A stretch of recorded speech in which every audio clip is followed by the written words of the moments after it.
This episode is sponsored by ZocDoc. Go to ZocDoc.com/PEL and download the ZocDoc app to sign up for free and book a top-rated doctor.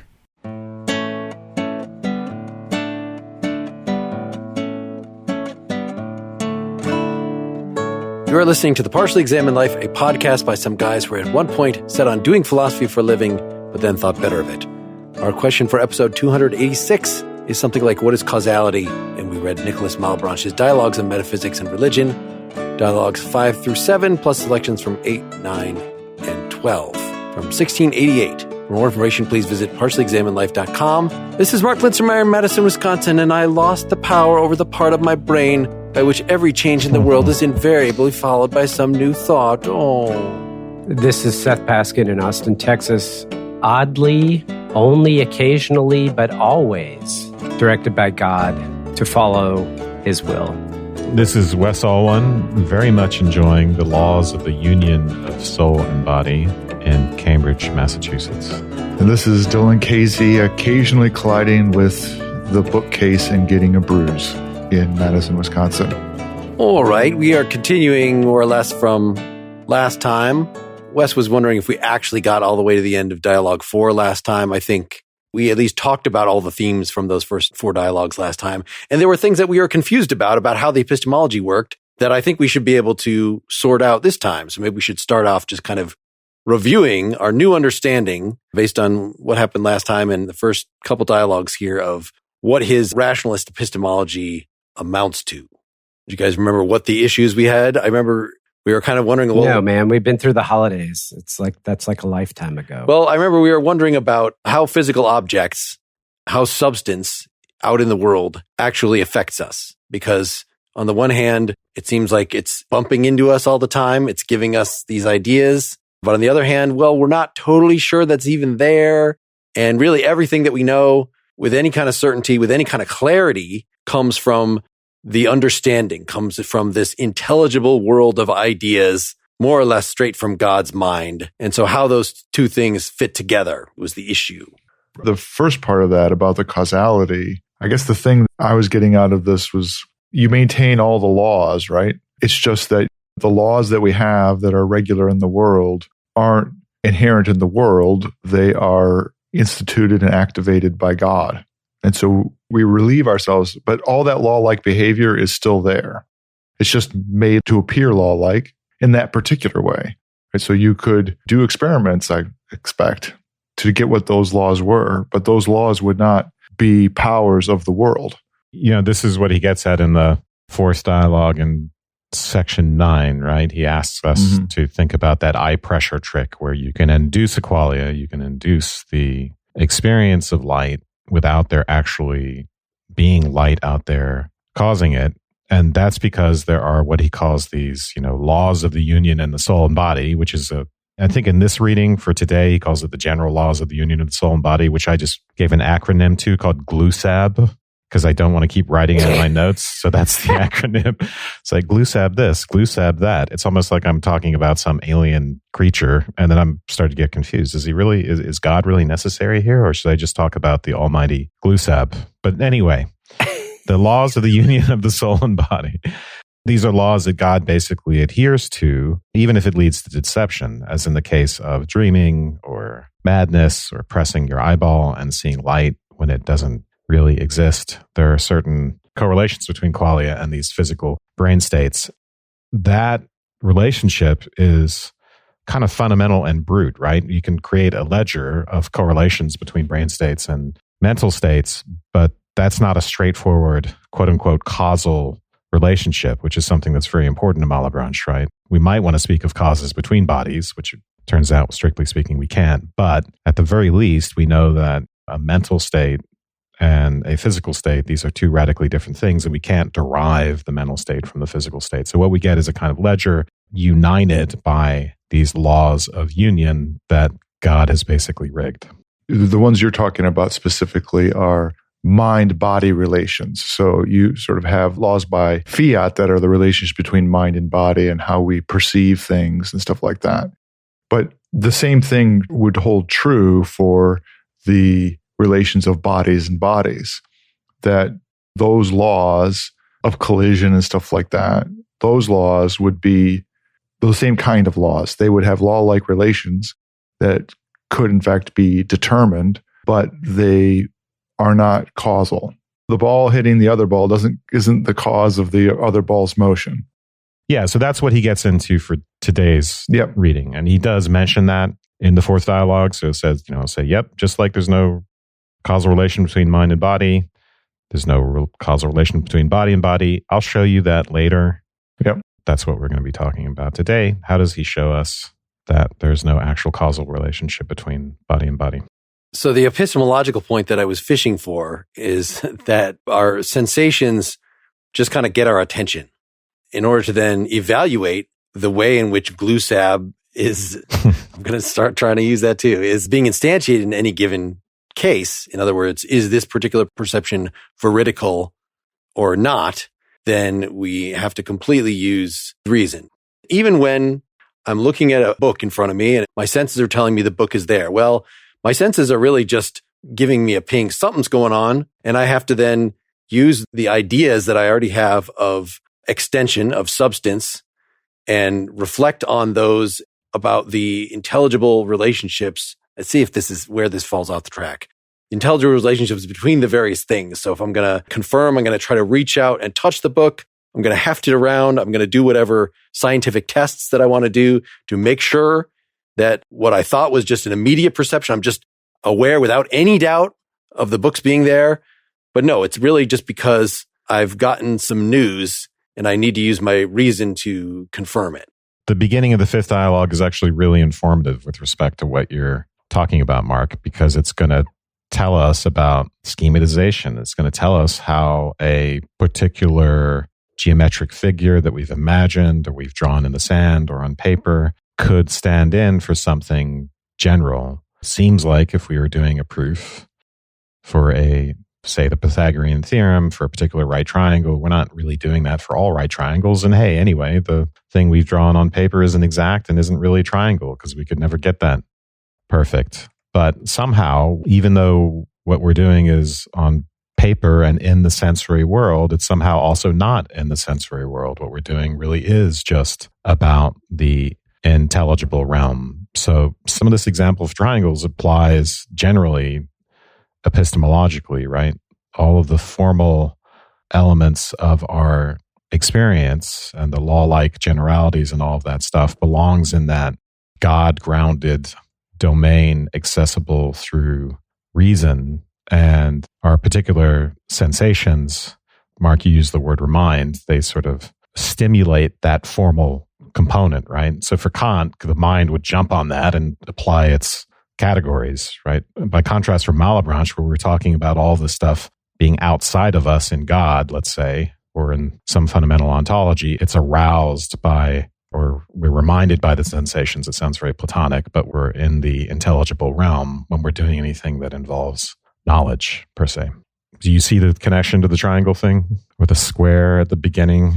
Yes, and I'm wondering whether the gravity seems to be that we should just get right into the fifth dialogue. The punchline, the occasionalism stuff is not going to come in detail until the seventh dialogue. So I want to make sure that we at least get that far to outline what that is by the end of part one. But I guess we are right at the beginning now, so I don't mind just, given that this is the second time we're dealing with this text, just getting right into the text and let's deal with geometry in as full a way as we're going to, unless you have some objections, Seth. I don't have any objections. I just have no desire. This was like easily the worst part of the reading from my perspective, that the geometric stuff. Well, we could be quick about it. I mean, I think that the story was just... Be so quick as to skip it? I can give a very quick summary if you guys want me to. Go ahead. So the idea is that when we have knowledge of things, we're in the realm of ideas. It's not that we get them from sensations, which are necessarily confused. So it's not like we get a bunch of sensory stimuli and then we extract the generalities from them. We extract the formal information from them and have knowledge of that. Rather, we're directly in touch with this kind of formal realm all by ourselves. Suppose we want to prove that a plus b squared equals a squared plus b squared plus 2ab, right? We all know that algebraic equation. If we do that in geometric terms, it looks like we get the truth of that from our senses, right? Because all we have to do is draw the square and say where the lines are divided and label the lines. And then we can look at we can say, look at the big square. Here's the two little squares inside it. And here's the two identical rectangles. And you just say, it's apparent, to use this phrase that I forget who uses it. It's probably Aristes. It's apparent to the eye, quote unquote. So in a way, it seems like reason is the thing that leaves us in darkness.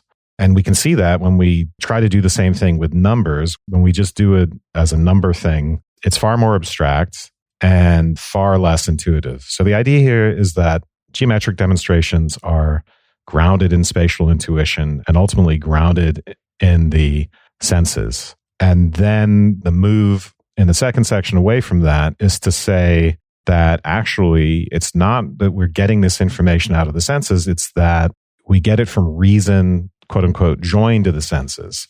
So there's a clear idea of extension and it gets joined to our perception, our confused sensation, say, of a colored rectangle on the paper. And so when we reason, when we do the geometrical proofs, it's not that we're reasoning about the particular colorful triangle on the paper, square. We're reasoning about that abstract square, even though we're doing it via the particular sensation of the particular triangle. So where do we get the truth of a plus b squared equals a squared plus b squared plus 2ab? Where does that come from? Not from the senses, but from that reasonable realm of extension, even if we get at it by using our senses. Well, what was a little confusing about this whole example for me is I thought clearly when you're using paper and drawing squares on paper and things to alert yourself, you're basically engaging in an imaginative act, right? If you were smart enough, you wouldn't even have to write it on paper. You could just kind of draw it in your mind on the Etch-a-Sketch in your mind if you're one of those people that could track like chess moves in your mind rather than drawing a diagram or something. Whether it's memorized or externalized shouldn't make a lot of difference because the point is that you are representing in whatever way, in your imagination basically, these pure geometrical figures, right? They are not the kind of thing you ever could perceive in the real world. Later on, he's going to say it's not even imagination. So the figure in the imagination is also imperfect. I saw this entire thing as being about imagination and not even really about the senses anymore. So, I mean, that's all fine. It's two different stages of the argument. He's going to make a point of saying, hey, if you thought the square could be in your imagination, that doesn't work either. It's the same thing as the sensory square. They're both imperfect. And the real square is in that abstract realm. I didn't really disagree exactly when I was reading it about that idea that, well, your senses are at some level a utility here, a instrument of your imagination kind of thing. It just didn't feel like it was that big of a deal. Like the observation is felt like a straw man, right? That you would ever have thought when you went through proving the Pythagorean theorem that you were operating with actual triangles, that you weren't sort of doing something that was abstract from the beginning. You have to have been doing that. You can't get to the Pythagorean theorem unless you do that. You can't engage in the act of doing geometry at all unless you do that. And maybe he's underlining that and articulating that, but what's the big deal? I mean, this is Plato, right? This is as old as Plato. This is not new. Plato does all of this. Mm-hmm. But the big deal is that, so this is a question of whether geometrical knowledge is in some sense a posteriori or a priori, whether it can be acquired through the senses or whether we must have innate ideas already of the stuff or a rational intuition to that intelligible godly realm, some sort of faculty to do that. So what's really interesting here is that just that we can do this, Kant calls this schematization, right? This is a very big deal epistemologically, schematization. The possibility of it. It's a very puzzling thing when you think about it. And the fact that a sensible particular can somehow stand in for a concept or an abstraction, and that my operations on that particular could tell me something about the general concept or the abstraction, when the abstraction, many, many, many different particulars fall under it, right? So I choose a particular right triangle when I draw it in the sand, but it could be a million different right triangles. How do I know that the things I'm doing to this one Apply to all of them, all those questions. And ultimately, the larger issue is whether the formal elements of our experience, whether structure, causality, unity, all the elements of Aristotle's table of categories or Kant's variation on that, or even Hegel's in a way, whether all that stuff can actually come in through the senses, or whether it already has to be in the mind, or the Malebranchian alternative, whether it has to be in a noumenal realm to which we have access through intellectual intuition. So you have these like two parallel things going on at once. So the idea, he says, tells us about the nature of things, their properties, their relations to one another, and we just have direct access to those ideas through reason. And then on this other plane, we have sensations, and all sensations tell us about our existence, difference, and then practical advantage, the relation they have to the convenience and preservation of life, right? So I find that whole problem inherently interesting. And I think you got to talk about schematization ultimately if you're going to talk about knowledge. What seems different here as compared to Plato is that we got the impression in the early dialogues that you could basically play outside the cave, right? That if you're a philosopher, you're not paying attention to the world of the senses. You are playing in this intelligible realm. So what the actual phenomenal experience of that seems like it would be is imagination, with the proviso that you don't want to use imagination to create chimeras, to create strange combinations and all the things that philosophers like to do when their imaginations run wild. How do we actually pare that down? He makes it clear in these latter sections of the dialogues that we're sort of walking on a razor's edge at all times. The demands of the senses are so intense upon us. And as I think you were saying before, Wes, that the imagination is really sort of a doppelganger. It's only one level abstracted from the sensible world. So that if the imagination, our minds, even just shutting our eyes and shutting out the world and not taking what the senses tell us for granted, we're still basically leaning on faulty ground, right? We have some access to the real stuff, he doesn't call them forms, but the things of reason, the concepts of reason. But mostly, just like we have, you were saying that what we have awareness of in the external world, we know that something exists, but we don't know its nature. Well, we already said last time, that's the same relationship we have for God. So on the inside, I know God exists, but I don't know God's nature. Well, if everything is part of God's nature, that's really going to be my attitude toward all concepts. That's why mathematics, yes, you can figure it out with certainty if you're very deliberate about it, but it's not like we just know mathematical truths without having to kind of sit down and do quite a bit of work analyzing this inner world. We are going to stop for some sponsor talk. This episode is brought to you by Surfshark. The internet is getting more dangerous by the second with hackers, trackers following your every move, malware hiding all over the web. But there is a solution. You can get a VPN, which will hide your real location, making you more difficult to identify and target. But privacy and security are not all that Surfshark has to offer. If you use a VPN, you'll forget about geo-restrictions. You'll be able to access everything from news sources to social media apps that are unavailable to you because of your location. Just change your virtual location and access all the entertainment you want safely and securely. So for instance, I'm on Netflix.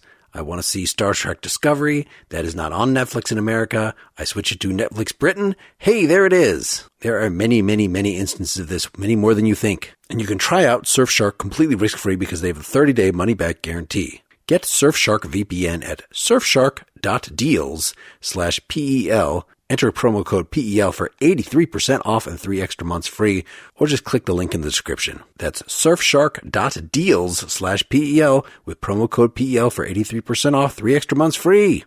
This episode is also sponsored by Green Chef, a CCOF certified meal kit company. You know the meal kit thing. They sent you pre-portioned, very, very fresh ingredients, and you can impress your significant other by having something actually creative and interesting and not just pasta or whatever. Green Chef makes cooking easy, so you can spend less time stressing, more time enjoying delicious home-cooked meals.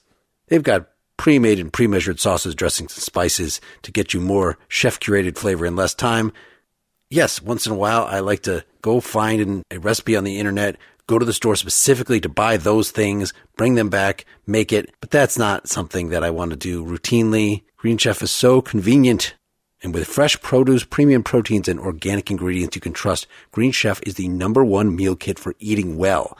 They offer 35 nutritious and flavorful options to choose from each week, featuring premium clean ingredients that are seasonally sourced for peak freshness. There's always something new in the menu, all curated by Green Chef's expert chefs to give you nutritious restaurant-quality dishes at home. Some of the menu items this week include cheddar chicken with Creole Dijonnaise, Boom Boom shrimp bowls, blackened tofu with spiced aioli, Mediterranean black bean salad, and so many more.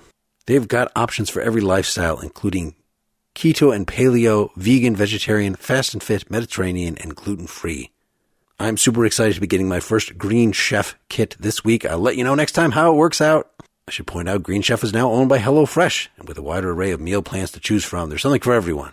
Go to greenchef.com/PEL130 and use code PEL130 to get $130 off plus free shipping. That's greenchef.com/PEL130 with code PEL130 to get $130 off and free shipping. Green Chef, the #1 meal kit for eating well. I think it is very interesting what the relationship is between how our senses inform, whether or not the generation of categories or the generation of relations is a mind activity abstracting and acting on that sensory input or not, right? And so maybe, there's those kinds of questions that are at play. I find it very challenging, very puzzling how you can imagine thinking about anything abstractly without having at some point started with something that you were receiving as sensory information that you were acting on. And that's not the same thing as saying it comes from the senses. It's saying that there is an activity of mind that would be having information that is acting on. And it may be that there are inherent powers in the mind, and maybe we'll go down to whether or not some of those constraints are a priori. I mean, the whole critique of pure reason and stuff like that. But we get more information about the relationship between intelligible extension and sensations, right, in the next few sections. And just to remind ourselves, and we've seen this in the previous dialogues, we think of our sensations as modalities of the soul, so almost like properties of the soul. Things that we've been affected. And so, our particular sensations are modalities. When we have access to something like intelligible extension, that is not a modality. That is us dipping into the well of reason, getting direct access to it. So it's not like our souls are just being affected in some way. Is there an active and passive component to this, Wes? Is that the sensation is passive and that the intelligibility is somehow active? I'm just asking. What I think he says, and what I think he said before previous in the dialogues, is that basically we're getting a primary qualities, secondary qualities distinction, so that he's going to say intelligible extension actually, quote unquote, causes. So treat every instance of the word cause as, put that in brackets because ultimately it's going to be God doing it. But the primary qualities, intelligible extension, actually will cause our sensations. So in section 3, while color seems to be extended, it really isn't. It's no more extended than sound or pain. Really, what happens is intelligible extension affects the soul, modifies it, causes that sensation, and then we refer the modification back to the extended thing, right? So we're familiar with this from Locke and from others, that this is all about the reduction of qualia like yellowness to spatiotemporal activity of matter affecting the mind. I guess, Seth, to answer your question, though, I feel like that what we get from the senses is passive, and what we get from reason, we're also passive with regard to it. I mean, this is what I was calling imagination. What do you actually call the activity of the mind as it is flipping around under your control? And maybe we don't actually have as much control as we feel like we do. Right? We don't even have will. Well, I don't know. It seems like, no, he does want to say that we do have freedom of the will. We can't actually do anything. I can't even will to move my arm and then move my arm by myself. God has to come in and intervene. Occasionalism works across the board. But because it works across the board, as Dylan was saying before, when you're doing science, when you're actually charting the correlations, you don't actually need to take it into account at all. It's just this ontological presupposition that he needs because he has a particular view of God's omnipotence and our complete impotence compared to God, but it just seems like it does not actually help explain anything other than just making his ideas about God more coherent. I guess I'm jumping ahead here, but yeah, jumping ahead. I mean, I think with regard to will, I don't think he talks about our free will. He says what we do know, though, is that he says some things reminiscent of people who are strict determinists, right? So, for instance, when I'm about to say something, saying what I say right now, I don't know what I'm about to say. It's not under voluntary control in any sense that would be endorsed by an unsophisticated proponent of free will. This is all causally determined. I'm hearing what I'm saying come out of my mouth right now. Can't plan it. I can't go to the drawing board and say, yes, what I'm about to say. And what's more, if I could plan it, it certainly wouldn't involve details about how to move my vocal cords, for instance, or how to move my neurons and make my neurons active in the right way to do what I'm doing. I am a embodied being stuck in a causal network, and I don't have that kind of voluntary control. So whatever he thinks about free will, I think he would have to go some sort of compatibilist route, but he doesn't. Unfortunately, he doesn't tell us. I don't want to say we're complicating this already somewhat obtuse argument, but can we go back to a portion of the text? He speaks more directly to it when you get into section 5, 201 and 202. Can we go there? So with 5, he's going to try and explain to us why sensations can't contain the idea of extension. The idea of extension must come from somewhere else. It can't come in through the senses. It's not included in sensations. Let me read the quote that sticks in my head, and then maybe that can be an anchor to try and make something intelligible out of this. The last paragraph in section 5.v.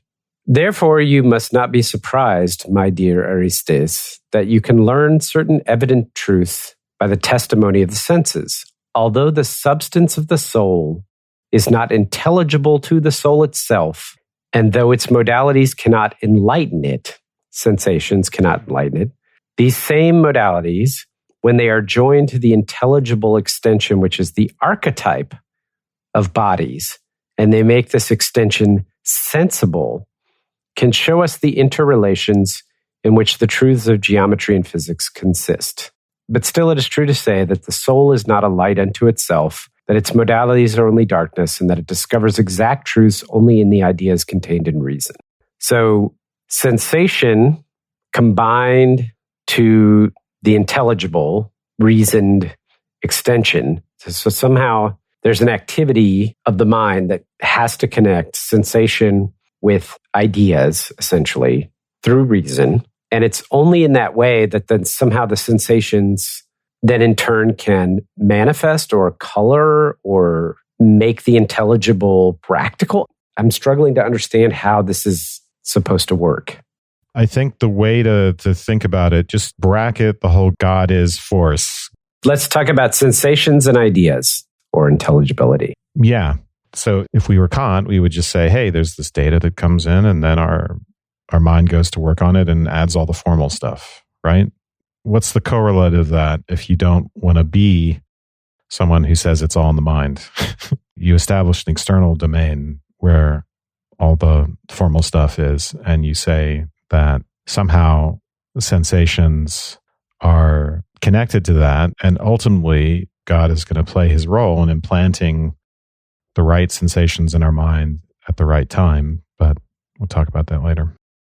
I guess the difference would be that for Kant, the categories of schematization are transcendental, as he says, which means it's just a structural feature of the mind, whereas for Malebranche, they are literally transcendent, that they are literally beyond human experience, human understanding, but we can get some edges of them, some shadows of them, however we want to put the Platonic metaphor of participation or...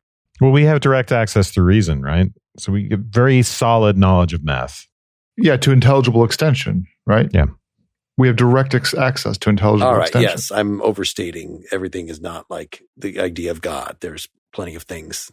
The idea of number, that, if we can have clear and distinct ideas of a number of things, yes. Right. And I think there's something to the analogy, right? When he was talking about God about this is like, well, we can know that God exists just by thinking about the concept of God. What we can't do is perceive how the idea of God is really simple. We just have to kind of keep that in mind, keep it on faith, but we can't, it's not something we can really understand. Whereas the idea of substance, insofar as it is an intelligible idea, we do have the idea of it being simple. Like we know all there is to know, just like we know about the number 3. We know all there is to know about the intelligible idea of substance, which is not very much, right? It's passive, it's extended, it can move, but it can't move itself. Like there are a few things that sort of all are derived from the very, very basic definition of extension. But that's not what we think. If we want to say, think about nature as the entire web of the causal network between all these different things and the structures that are within it and the different ways that we could analyze it. Of course, we don't know that, but that apparently is something over and above and beyond just the intelligible idea of extension. Extension in the Cartesian and Malebranchian scheme of things just is matter, right? So when we say matter, we just mean extension and relations of distance and these impenetrable figures, and everything else is derivable from that. This has precedent, right? If you recall Lucretius, atomism, there's an element of this. And again, it kind of gets at the distinction between primary and secondary qualities. But the really important idea that's foundational to modern science is that the qualitative can be reduced to theoretical entities that don't share any of those qualities, right? So for Lucretius, it's, hey, everything, including color, boils down to colorless atoms, things that have no color, that they're just shape. They're just extension. They interlock, they interact in certain ways, and everything else is emergent on that. So that's the view at work here, is that emergence can mean different things. And here he does it, I think, again, through secondary qualities.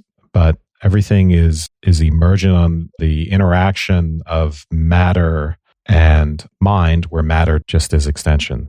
An interesting point here is that matter is not something that has powers. It's just extension. I might say, well, there's matter's charge. It's either positive, negative, or neutral.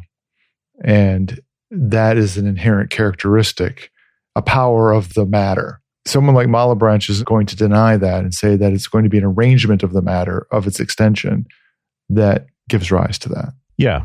As far as I can tell, it'd be considered a secondary quality that would arise from that extension. It wouldn't be abstracted to say, well, charge is a magnitude that something has, and that by abstraction, magnitudes are kinds of extension. Because as far as I can tell, that isn't going on. That's not happening. Extension really means extension in space, like physical extension, not merely analogous magnitude. The argument is that those of us who are used to contemporary science, matter as stuff and force as in it, and having these inherent properties of involving force. And the argument against that is just that that's not something we ever actually see. We see motion of extended things, and then we come up with these theoretical explanations, and we project our own sense of, hey, I feel what it's like to push a ball, and I say, hey, one ball is pushing the other. Some of this is reminiscent, right, of Hume's worries about causality. When we think about what's included in the idea of matter as extension, when we think about our own empirical observations, force is not something observable, except by its effects. We infer it, or we come up with a theoretical explanation in terms of it. But it itself is not an observable entity. What you're talking about of magnitudes, Dylan, if that is not what matter is in itself, that has to be a structural thing, right? Is that what you were meant about, like the temperature of something? So it's about arrangements, which is what all sophisticated scientific knowledge is. Even what we would consider very basic chemical knowledge, that like this is a boron atom and this is a helium atom, even that would be something that is about the arrangement of matter rather than the basic facts of matter itself. So I understand that what Malebranche is doing is trying to set groundwork for doing science, that he's not trying to actually give us a philosophy of science or explain science. I'm having trouble just seeing in his epistemology where it is that we actually learn the stuff that science is supposed to teach us, right? It seems like it's only after we've gotten through all these basics and understanding what matter is. We also understand that scientific laws are going to be sort of as basic and simple as possible. We kind of get all that meta stuff, and then we can start making observations and saying actual substantial things about nature. From the earlier stuff that he did, he gave a couple of examples about sound earlier, right? In the readings we did for before. And he took Orestes through this sort of exercise of right thinking, the right exercise of reason. And to me, it all turned on being disciplined about relations of extension. And maybe there's a certain flavor of simplicity that goes into it too, but it was really necessary relations of extension. So there's an assumption of law-like behavior, an assumption of causality that's going in there, which is, to me, the whole occasionalism part, like, where's the first cause? In the end, it's just not that interesting because you just put off where the cause is and you say, well, the way I'm going to figure out things in the world is I'm going to act as if these things are causal and law-like. And to the extent that I find exceptions to that, well, God, have miracles and stuff like that, but it's going to all behave that way, right? And it's right that we can sort of bracket the whole God thing, but his reason for having a causality put there in that way is because he wants it to be God. We haven't really explained occasionalism yet. That's kind of in the seventh dialogue. Feels like all roads lead to. Every once in a while they do. Can I? I got that. Sorry. I got give the just by memory the summary of the overall argument. That is, because God is the most powerful thing, we are absolutely dependent on him. He creates everything. And if he creates something, well, it has to be in some specific location. He doesn't just create it in general. He has to create it in a specific spot. And if he does that, then nothing else is going to move it from that spot except God, right? God has such the power. The way that I'm describing this, you can't just substitute God for something else in the metaphysical system. This is literally the way he spells it out. So you can't then have a deist sort of picture where like God sets stuff up and then billiard balls can bounce around and hit each other. No, he is actually not only creating it, but creating it continually. He's sustaining it. He is responsible for everything being the way it is at all times. So even though he has these general ways that he allows things to interact using the simplest scientific manners, he doesn't evaluate, is this going to hurt your feelings if I let it happen the way it normally happens? No, it just happens the way it normally happens because that is in keeping with the majesty of God's properties, that he needs to be consistent and awesome, that the laws he set up are so good that he would not just violate them, well, except when he wants to do miracles. But then, that's sort of built in. There's a sort of a backdoor to allow that in. That's not really important for us. But that's supposed to explain why no causality is possible by anything besides God. So I'd like to take a moment to talk about one of our sponsors for this episode, ZocDoc. Do you ever get excited by a 5-star driver rating? Those ratings matter a lot. And when it comes to finding healthcare, ratings matter even more. ZocDoc is an app where you can compare doctors by their ratings and read reviews from real patients. And so you can book highly rated local doctors and do that really quickly. Just download the free ZocDoc app. It's the easiest way to find a great doctor and instantly book an appointment. You can look for doctors who take your particular insurance. You can read verified patient reviews. And you can book appointments that are either in person or via telehealth, via video chat. So never wait on hold with a receptionist again. ZocDoc covers any specialty you might want, whether it's getting a PCP or dentist or dermatologist, psychiatrist, and so on. So go to ZocDoc.com/PEL and download the ZocDoc app to sign up for free. ZocDoc makes healthcare easy, and now is the time to prioritize your health. Go to ZocDoc.com/PEL and download the ZocDoc app to sign up for free and book a top-rated doctor. Many are available as soon as today. That's ZocDoc.com/PEL. So it's most of the way through January, almost to February. You've worked on your new routines. You've started your new resolutions. You feel amazing. How long will those changes last before you lose your motivation? You're probably already feeling that right now. You're probably already feeling like, I don't know if I'm going to be able to do that workout tomorrow. I don't know if I'm going to be able to read that book tomorrow. Thesis can help you follow through with your goals and help make them your new normal. Thesis makes personalized supplement formulas that are specifically designed to boost cognitive functions.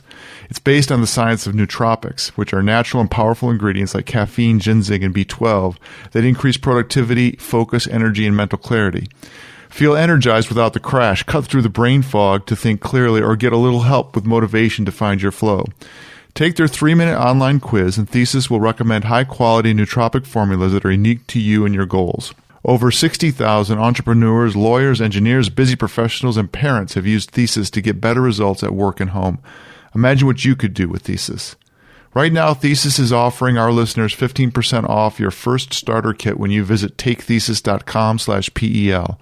Go to takethesis.com/PEL to take this quiz and discover your unique nootropic combination and save 15% on your first starter kit. That's takethesis.com/PEL. Make sure you use our URL to let them know we sent you. St. John's College is the nation's great books college where students explore 3,000 years of human thought. Together, students discuss, analyze, and grapple with the most difficult questions about our lives and world. St. John's College offers the flexibility of both online and on-campus options at their campuses in Annapolis, Maryland, and Santa Fe, New Mexico. The Graduate Institute is a home for students seeking a lifelong commitment to thoughtful, collaborative inquiry into fundamental human questions. From Aristotle to Aquinas, Wordsworth to Woolf, Herodotus to Hegel, students pursuing the Master of Arts in the liberal arts explore some of history's most influential writers and thinkers. The interdisciplinary degree includes 5 segments: literature, mathematics and natural sciences, philosophy and theology, politics and society, and history. On the Santa Fe campus, students pursuing the Master of Arts in Eastern Classics examine the great books of India, China, and Japan in an Asian studies program that delves both deep and wide into the richness of these traditions. Come join this vibrant community of learners from all walks of life. Learn more about our undergraduate and graduate programs, including online options, at sjc.edu/PEL. Why don't we just move to the 7th dialogue and explain this in more detail? Because what does it mean to say you need God? Ultimately, you don't need a theological God for this system. That's not what's going on here. It's not like I need a Christian anthropomorphized God to do the work that God is doing in Malebranche's system. So we have to ask why he wants it and what does he think it does for him that he can't just get from saying, oh, the force is in the matter. And there's a lot of context to that. I mean, some of this is these guys are trying to demythologize science, right? They're reacting against scholastics, medieval Aristotelian scholastics. You want to say, give explanations in terms of things like, oh, why does this thing make you sleepy? It's a dormitive power. They're going hardcore and they're saying, no, this is all reducible to matter in motion. But then once you do that, you are left with a very big puzzle regarding force and causality and law and all these elements that, while they glue everything empirical together, don't themselves seem to be empirical. So let's take the idea of, he thinks that existence isn't inertial, right? So if we take time slices of some entity, time 1, time 2, time 3, it's not just that if I were to create something magically right now, it doesn't persist through its time slices without some active, buoyant, active principle undergirding it. Otherwise, it just vanishes again. And so that in the system is God, right? So this is known as conservation. And Malebranche's famous claim is that conservation is creation. It's almost like if I have a film projector that displays a movie of like a stationary apple, let's say, I can't just have the apple on the first frame. I got to have it on every single frame. So what he's saying, in every temporal frame, every temporal slice, I got to have a new apple.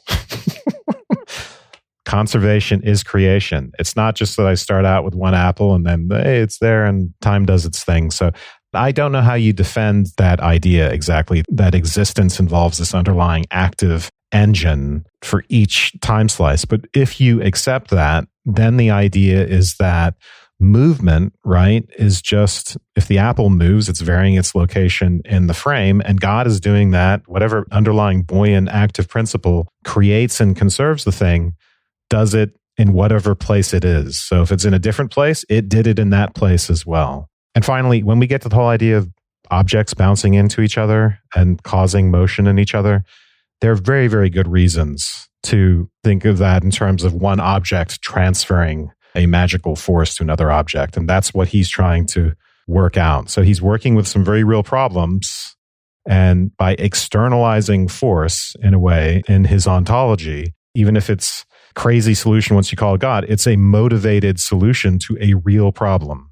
And all this stuff comes up later, right? In Hegel, force and the understanding. And my reading of this in the secondary literature that I looked at was that ultimately occasionalism is in some sense a solution for reconciling causality between the sensible and the intelligible. If you think of the sensible as matter extension, right? And the intelligible as basically Cartesian dualism. You have a mental substance, you have a physical substance. The two things can't interact, and yet somehow they do. We have to explain how it is that the mind can make the arm, move, or how the physical sensations can generate the ideas. And so ultimately it all boils down to that. Him trying to resolve the apparent causal problem between a notion of a mental substance and a physical substance. I don't know if that's true, but I agree with Wes. He is solving a real problem. What I'm concerned about is that the problem, it's like that thing where the framework for the argument have been set. The assumptions have been laid down. And now he's working very, very hard to rationalize, given those assumptions, to make sense of the things. But it feels like it's the assumptions that need to be questioned. It's this notion of substance that's causing the problem, and that he's just working to try and, go through a bunch of mental gymnastics to try to work around these things. So just to clarify, though, it's not that mind and body, the idea of substance is an intelligible idea, right? All the talk of causality is ultimately in the realm of ideas. Any way that we're going to make sense of the physical world is taking place in the realm of ideas, right? He's a lot closer to Berkeley, really, than he is. Yeah. Yes, that's fair. That's fair. How about before we break, and because maybe this is something Dylan can help us with because he's closer to it, but Huygens, right? Is it Huygens? Is that what we say? I always pronounce it Huygens. Huygens, I think you're right. So Huygens is also active around the same time. And Newton, too. This is one of the things that Malebranche and others are thinking about, right? So you have your billiard ball, you have another billiard ball, move towards it and hit it, and then the other stationary one moves and the existing billiard ball stops. It transfers all its motion of force to the other billiard ball. The problem with that picture is that that's only from one frame of reference, right? It just depends on your inertial frame of reference. If I'm moving with the other billiard ball, I can completely reverse which one looks stationary and which one looks like it's moving. So if I change my frame of reference, it's not the billiard ball on my right going and hitting the one on my left and then that moving. It's exactly the other way around. So there is no absolute answer to the question of which billiard ball is moving. There is no absolute answer to the question of which billiard ball has the force to transfer. That is the objection. There is no force in one of the billiard balls getting transferred to the other billiard ball. Force is something that happens between them. This is something we talked about with Hegel as well. So I think that's one of the intuitions or one of the observations that he's working with. All these guys, including Leibniz, are thinking about the problem of force and what that could possibly mean in a material world, in a naturalistic framework. They're having a problem integrating that into a naturalistic framework. And that's why they just want to say, hey, we're going to talk about it. We're just going to have to make it a very basic ontological principle. It's mysterious. And we might as well call that God and say God is doing it. Instead of pretending that we know that it's in the objects. There was something I ran across in researching this a little bit of this physical influx theory. So when you're saying, Wes, that, the thing that he's arguing against is some magical force being passed between two things. And I think a lot of listeners are going to be like, why magical? Isn't it just like one has kinetic energy and then when it's potential, it has kinetic energy and it puts it on the other one, some actual transfer of energy. So there was this theory, physical influx. I'm looking at actually the Leibniz article in the Leibniz on Causality in the Stanford Encyclopedia, where one substance passes something to the other substance. That this was something that the way of influence that the scholastics believed, and Leibniz at least dismissed it, for instance, by this scholastic Francisco Suarez, a barbaric expansion, metaphorical and more obscure than what it defines. There's no evidence. It sort of just even begs the question. If you think that somehow the first billiard ball passes a little bit of itself to the next one, well, what is this passing? What is, you'd have to come up with the same explanation for how the first billiard ball creates or affects the part of itself that's passing to the next one. Like, it doesn't actually solve anything. You still have this question. I guess if you're using force language, I think it's correct to wonder, where the force is and what you mean by force when you start talking about it. All around us, the force is. But it's one of the reasons why I think that there are good reasons why to quickly move from force language to energy language, which is a different kind of thing, because the energy that's moving around is part of the system as a whole.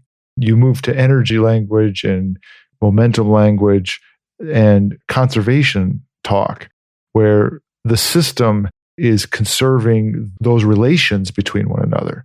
It's not coming into and out of existence. It is just being moved around. Motion is being moved around, and the system is conserving that motion. And by system, Dylan means God. Just kidding. I'm just joking. So I think that's where Malebranche goes with it. But of course, this is where the part of my question about the inherent properties of things and the problem of just thinking of things as extension. In Newton's second law, well, I guess it's the first law, is where you just get inertia, that something in motion tends to stay in motion until something else acts upon it. It's that motion, whatever something is doing, its relative state is the same unless it interacts with something else. Maybe that leaves open the question, well, what does interacting mean? And what it ends up meaning is some kind of touching relationship. They end up connecting at the same place at the same time. Then there's a balance effect, right? That connection at the same place and the same time is subject to conservation rules. But those conservation rules, I think, I'm way off topic from Malebranche at this point, right? Malebranche isn't saying any of this, right? He's focusing on the world is full of extension, and then the causal relations, like I said before, the world will be able to be intelligible by understanding its pieces in terms of extension and the relationships between them. And we can figure that out. But all those laws, if I want to say, well, why do those laws exist? Where do they come from? All of that is because God makes the world a perfect place. And God makes all these laws, everything in the world, the repeatability of the world, the uniformity of the world. All of that is because of acts of causation that are just God doing it all the time. So we take the laws of nature, take the laws of the universe, whatever we say about those, at some point there's an explanatory terminus, and we just say laws are what they are, right? There's no reason why they are what they are. They just are what they are. And that are what they are-ness is, I think, one way that, is part of what people are trying to get at when they talk about God, this just sort of explanatory terminus. But the other way to think about this is just think about a planet orbiting the sun. Think about gravitation. And what do we want to say about force there? Do we really need to say that there's push and pull, right? Why don't we just be humans and say, let me just give a description of the system. This thing moves around this thing according to these laws. Here are the laws. Here's what it does. Why do I need to talk about push and pull? So I think what's going on here with Malebranche is he's trying to point us to saying the law is all we need. The law is the force in a way. If you want to get at some way in which this is more appealing as an explanation, instead of saying God, just say, well, maybe the law, maybe the whole, the lifetime description of every behavior in the system or something like that. Maybe that's what we want to call force or something like that. I'm speculating here, but I'm trying to get at, for listeners, the ways in which this might actually be motivated and not just crazy. So would that mean that if you say that the law sort of is the terminus, that instead of the very impoverished notion of intelligible substance that he has, this seemed to be, I think, what both Dylan and Seth, when you were saying that he needs to maybe question his assumptions, and Dylan, you were saying that you should have this energy language that, this is going way off topic from Malebranche.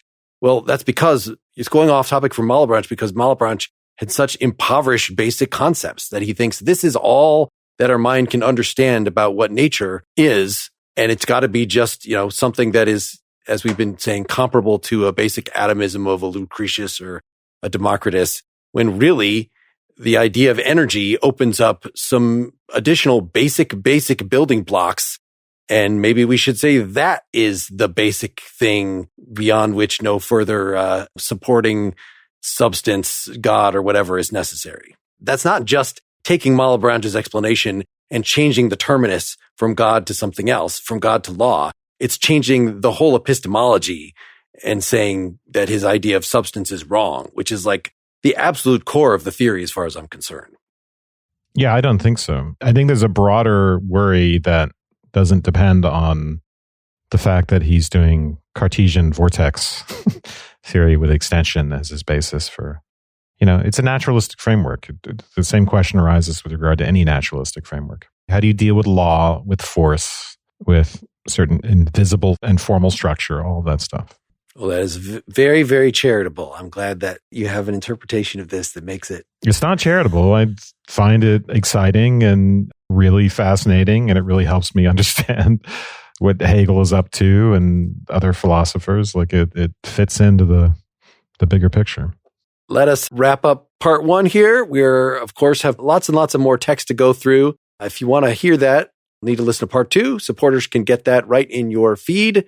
If you support us through Apple, you're not going to see that until next week. Sorry. If you want to get that, you need to become a Partially Examined Life supporter, a citizen through Patreon or on our site or straight through Apple Podcasts. You can learn about all those options at partiallyexaminedlife.com/support. And if you do that, you'll also get access to our Discord server so you can have conversations with PEL listeners all day long if you want. And maybe even us too. I'm going to get on Twitter Spaces to talk about Malebranche with listeners after this episode has been released. I will put that date on Twitter, but basically, if you show up to that, there's an audio feature to Twitter that will allow you to listen to me talk a little bit, and then I will call on people and you can ask questions. It could be about Malebranche, it could be about the podcast in general, but follow us on Twitter. Look for that date and time. There's plenty more of these dialogues left. We're going to record a part 3 to this episode. It's going to be only for the supporters. So again, you really might want to get in on that. For the other folks, we'll do a re-release or something that week so that you will not be too bored. After that, we're going to be talking about Roger Scruton's. It is Scruton, not Scruton, right? Not a crouton. Roger Scruton's book, Beauty, from 2009 to kick off some revisiting of aesthetics. So it's a very fun book. You should get a hold of it. Reach out to us. You can email us at pel@partiallyexaminedlife.com or straight through the website. You could reach out to us through Facebook, through Twitter. Please follow us on Instagram. And we'd love to hear what you think of this topic, what you want us to cover. Thanks, everybody, and good night. Good night. Good night. Good night.